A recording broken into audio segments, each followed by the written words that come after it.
வணக்கம். நண்பர்களுக்கும் விரல்களுக்கும் என்ன தொடர்பு? நட்பு என்பது மிகவும் உன்னதமானது அப்படிங்கிறத நம்ம எல்லாரும் ஒத்துக்கிறோம். இப்போ நண்பன் வரலன்னா என்ன சொல்கிறோம்? கை ஒடிஞ்ச மாதிரி இருக்கு அப்படின்னு சொல்கிறோம். அவன் வலது கை மாதிரி அப்படிங்கிறோம்.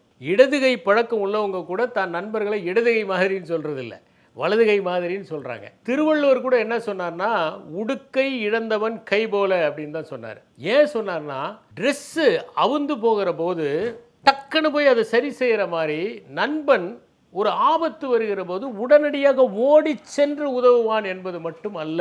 ட்ரெஸ்ஸு ஒருத்தருக்கு ஸ்லைட்டாக கொஞ்சம் டிஸ்டர்ப் ஆகுது அப்படின்னா எல்லாருக்கும் அறிவிச்சுட்டு அதை சரி பண்ணுவாங்க. நான் என்னுடைய ஆடை சற்று அவிழ்கிறது, நான் அதை சரி செய்ய போகிறேன் அப்படின்னு அதை செஞ்சுட்டா பண்ண போகிறாங்க, பண்ண மாட்டாங்க. யாருக்கும் தெரியக்கூடாதுன்னு வேக வேகமாக அந்த ஆடையை சரி பண்ணும் கை. அது மாதிரி நண்பனுக்கு ஒரு பிரச்சனைனா அந்த பிரச்சனை மற்றவங்களுக்கு தெரியவே கூடாது, அந்த அவப்பெயர் ஏற்படவே கூடாதுன்னு வேக வேகமாக போய் உதவி செய்கிறவர்கள் தான் நண்பர்கள். நான் கூட இந்த உடுக்கை இழந்தவன் கைப்பட பார்த்தது எப்படின்னா, ஒரு நிகழ்ச்சியில் ஒருத்தர் போய் பேசுகிற அவர் தான் வரவேற்புரை சொல்கிறாரு.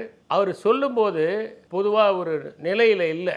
அவர் என்ன பண்ணார், 25 ஆண்டுகளாக இந்த சங்கத்தை கட்டி காக்கிறோங்கும் போது அவருடைய வேஷ்டி லைட்டாக ஆக ஆரம்பிச்சிருச்சு. அப்புறம் ஒரு 4-5 பேர் போய் கட்டி காத்தாங்க.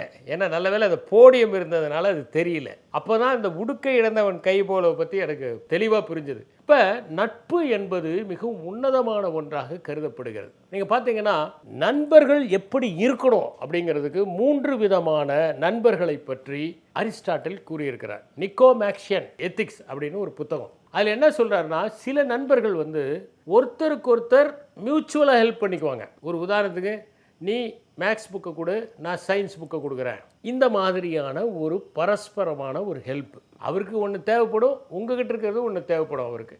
இந்த மாதிரியான ஒரு ஹெல்ப். உதாரணத்துக்கு பக்கத்து வீட்டுக்காரர் இருப்பாங்க, அவங்க ஒரு ஏணி கேட்பாங்க, நாம் அவங்ககிட்ட போய் ஒரு நாள் அருவாள் கேட்போம். இந்த மாதிரியான ஒரு நட்பு, இது ஒரு மியூச்சுவல் ஹெல்ப். ரெண்டாவது என்னன்னா, 2 பேருக்கும் ஒரே இன்ட்ரெஸ்ட் இருக்கும், 2 பேருக்கும் ஒரே மாதிரியான நடிகர்கள் பிடிச்சிருக்கும், 2 பேருக்கும் கிரிக்கெட்டில் இன்ட்ரெஸ்ட் இருக்கும், 2 பேருக்கும் ஃபுட்பாலில் இன்ட்ரெஸ்ட் இருக்கும், 2 பேருக்கும் பார்த்தீங்கன்னா மியூசிக் கான்சர்ட்டில் இன்ட்ரெஸ்ட் இருக்கும். இந்த காமன் இன்ட்ரெஸ்ட்னால அவங்க போவாங்க. 2 பேருக்கும் வாக்கிங் காலையில் போவாங்க, வாக்கிங் மட்டும்தான் அவங்க பண்ணுவாங்க, மற்ற நேரம் பேச மாட்டாங்க. அடுத்த நாள் மறுபடியும் வாக்கிங் போவாங்க, அந்த வாக்கிங்கில் மீட் பண்ணிக்குவாங்க.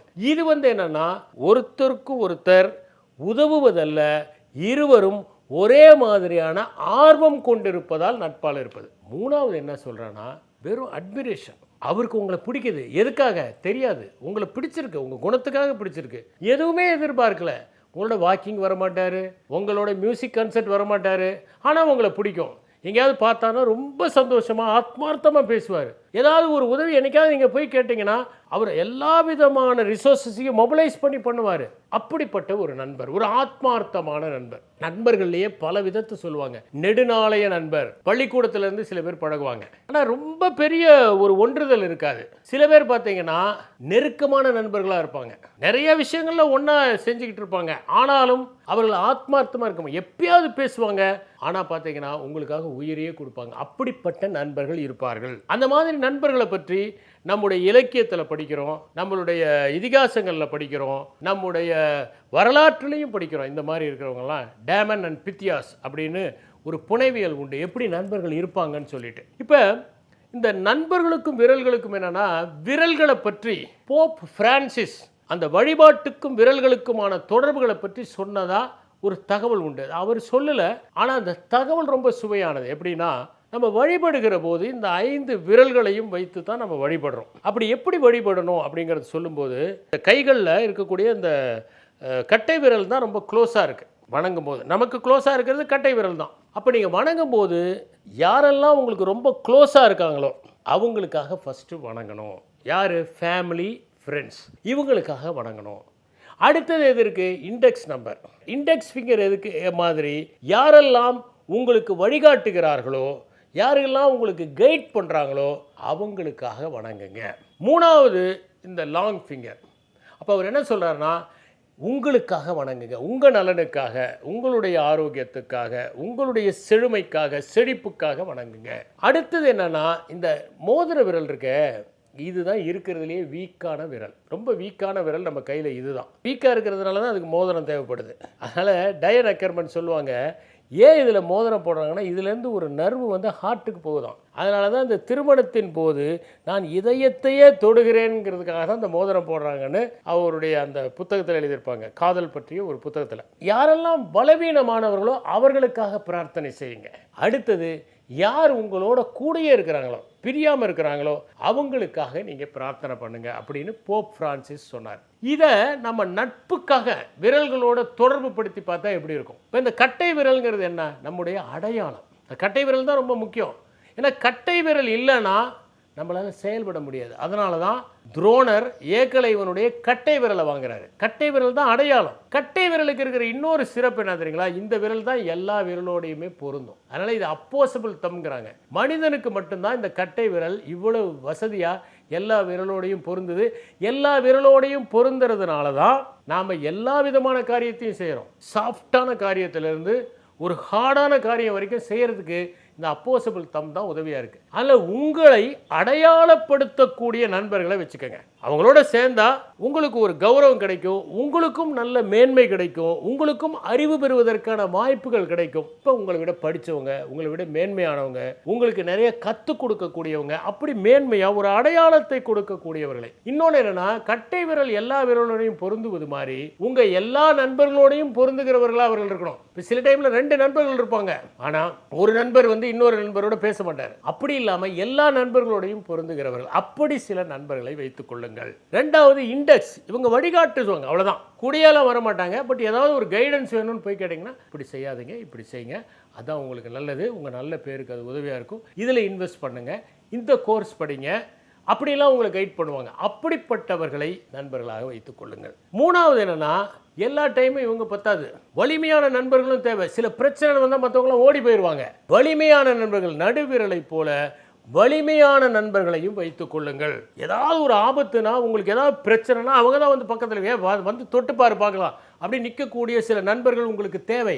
அவர்களையும் வைத்துக் கொள்ளுங்கள். இந்த மோதிர விரல் எப்படி அலங்கார விரலாக இருக்கோ அது மாதிரி உங்களுக்கு ஒரு ரிலாக்ஸேஷன் சமயத்தில் என்னென்னா, எப்போ பார்த்தாலும் பாடத்தை பற்றியே பேசக்கூடாது, எப்போ பார்த்தாலும் ஐடென்டிட்டியை பற்றி பேசக்கூடாது. உங்களுக்கு ஒரு ஜோக் அடித்து ஜாலியாக ஒரு ஜோவியலாக ஒரு சினிமாவுக்கு கூட்டிகிட்டு போய் உங்கள்கிட்ட ஃப்ரெண்ட்லியாக பேசக்கூடிய அந்த நண்பர்களையும் வச்சுக்கோங்க. இன்னொன்று, சுண்டு விரல் மாதிரி எப்போ பார்த்தாலும் உங்கள் கூடயே வராங்கல்ல, எப்போவுமே உங்கள் கூட இருப்பாங்க, அப்படிப்பட்ட நண்பர்களையும் வைத்துக் கொள்ளுங்கள். உங்களை சார்ந்து இருக்கிறவர்களையும் வைத்துக் கொள்ளுங்கள். அப்படி வைத்து கொண்டால் தான் நன்றாக இருக்கும். இப்போ என்னென்னா, உலகம் முழுவதும் என்னென்னா நட்பு குறைஞ்சிக்கிட்டு வருது. ஏன்னா இப்போ இந்த வெர்ச்சுவல் ஃப்ரெண்ட்ஸ் தான் இருக்காங்களே ஒழிய ஆக்சுவல் ஃப்ரெண்ட்ஸ் குறைவு. ஃபேஸ்புக் ஃப்ரெண்ட்ஸு, அப்புறம் இன்ஸ்டாகிராம் ஃப்ரெண்ட்ஸ் இருக்காங்களே, பசங்களாம் வெளியே போய் விளையாடுறதே இல்லை. அவுட்டோரில் போய் விளையாண்டா தானே நிறைய ஃப்ரெண்ட்ஸ் கிடைப்பாங்க.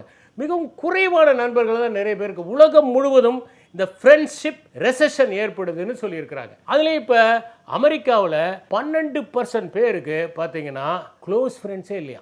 இந்தியாவில் பார்த்தீங்கன்னா தெரிஞ்சவங்க தான் இருக்காங்களுடைய, நண்பர்கள் இல்லாமல் நிறைய பேர் இருக்காங்க. அக்வைண்டன்சஸ் தான் இருக்கிறாங்க, ஃப்ரெண்ட்ஸ் இல்லைங்கிற நிலைமை. இன்னொன்று என்னென்னா, அமெரிக்காவில் ஒரு 29% பீப்புள், 29% பேர் ரெஸ்டாரண்ட்டில் தனியாக சாப்பிட்றாங்களாம். ஏன்னா கூட சாப்பிட்றதுக்கு நண்பர்களே இல்லை. அப்படிப்பட்ட ஒரு நிலைமை ஏற்பட்டு விட்டது. நண்பர்கள் ஏன் தேவை அப்படின்னா, நல்ல நண்பர்கள் இருந்தாங்கன்னா முதல்ல வந்து ஹெல்த்தியாக இருப்போம், நம்ம மனநிலை நல்லா இருக்கும். அதே மாதிரி நல்ல நண்பர்கள் உங்கள் பக்கத்தில் எப்போவுமே இருந்தாங்கன்னா நீங்கள் ஸ்ட்ராங்காகவும் இருப்பீங்க, நிறைய ப்ரொடக்டிவாகவும் இருப்பீங்க. நல்ல நண்பர்கள் உங்கள் கூட இருந்தாங்கன்னு வச்சுக்கோங்களேன், அவங்க வந்து உங்களை நன்றாக வழி நடத்துவார்கள். இப்போ வயசான காலத்தில் நண்பர்களே இல்லாமல் தனிமையில் இருக்கிறதுனால நிறைய பேருக்கு அல்சைமர், டெமென்ஷியா எல்லாம் வருது. அதனால் இந்த தனிமையை போக்குவது, அதுவும் பெரிய பெரிய அந்த எஸ் ராமகிருஷ்ணன் தான் சொல்லுவார், மாநகர தனிமை கொடுமையானது. ஏன்னா இங்கே பக்கம் பக்கத்தில் வீட்டில் இருக்கவங்க யாருன்னே தெரியாது. அந்த மாதிரி இடத்துல ஃப்ரெண்ட்ஸே இல்லைன்னா நிச்சயமாக அல்சைமர், டெமென்ஷியாலாம் வரும். நல்ல நண்பர்கள் இருந்தால் இந்த மாதிரி பிரச்சனைகள் வராது. நல்ல நண்பர்கள் இருந்தால் இந்த பிபி, ஹார்ட் ப்ராப்ளம் இதெல்லாம் கூட வராது. நீங்கள் வேலை செய்கிற இடத்துல நண்பர்கள் இருந்தால் உங்கள் பணி சந்தோஷமாக இருக்கும். யாருமே நண்பர்கள் இல்லைன்னா பணி சந்தோஷமாக இருக்காது. வயசாக தான் நண்பர்கள் நிறைய தேவைப்படுறாங்க. நண்பர்கள் இல்லாத வாழ்க்கை எப்படின்னா, ஒரு நாளைக்கு 15 சிகரெட் குடிக்கிற அளவுக்கு உடம்புக்கு ஆபத்தானது அப்படின்னு கண்டுபிடிச்சிருக்காங்க. அதனால் நட்பை வளர்க்க வேண்டும். நண்பர்களையும் விரல்களைப் போல நேசிக்க வேண்டும், கைகளைப் போல பாதுகாக்க வேண்டும், அவர்களுக்கு கை கொடுக்க வேண்டும். அப்போதுதான் வாழ்க்கை வளமாக இருக்கும். நன்றி, வணக்கம்.